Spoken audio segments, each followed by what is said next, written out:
জি রামজি প্রকল্প বাতিল করে পুনরায় এমজিএনরেগা চালু করার দাবিতে সোনাইবাজারে মিছিল ও পথসভা সংগঠিত করেন কিষাণ মোর্চা ও সিআইটিইউ সাব্রুম মহকুমা কমিটি।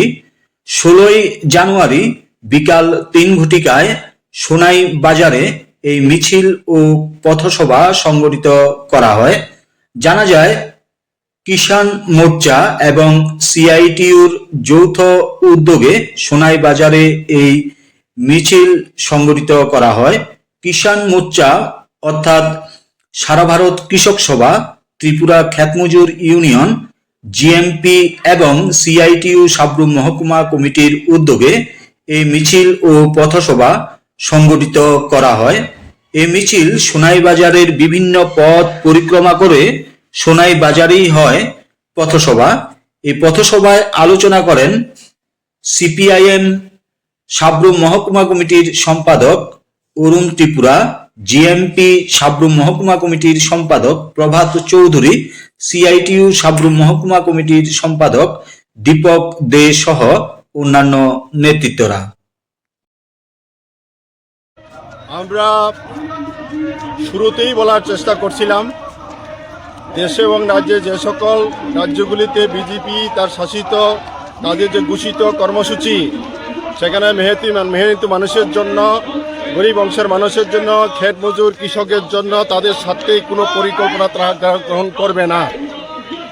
আজকে আমরা দেখছি গোটা দেশের মধ্যে সেখানে বিভিন্ন আইন পরিবর্তন করার মধ্য দিয়া আমাদের দেশের গরিব অংশের মানুষের মাথায় সেখানে লাগিয়ে তারা চাপিয়ে দেওয়ার চেষ্টা করছেন।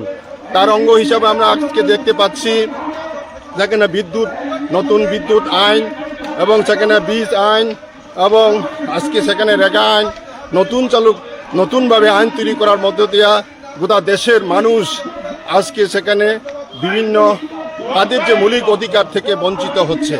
তার অঙ্গ হিসাবে আমাদের রাজ্যের মানুষ আজকে কৃষক ফ্রন্টের ডাকে সাব্রুমের সেখানে আজকে সোনাই বাজারে আমরা একটা মিছিল এবং পথসভার আয়োজন করেছি।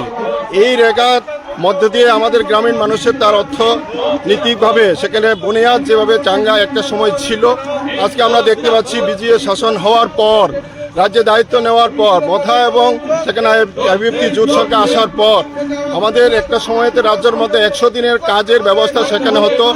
আজকে সেই 100 দিনের কাজের ব্যবস্থা নেই।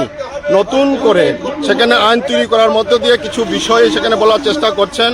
তারা সেখানে মজুরি বাড়াবেন, তারা সেখানে দিন সেখানে শ্রমিক সেখানে বাড়াবেন, কিন্তু আইনে সেটা বলে না। কাজেই সেদিক থেকে আমরা সিপিআইএম এবং কৃষক ফ্রন্টের ডাকে রাজ্যের মানুষের সকল অংশের মানুষের কাছে আমরা বলার চেষ্টা করছি।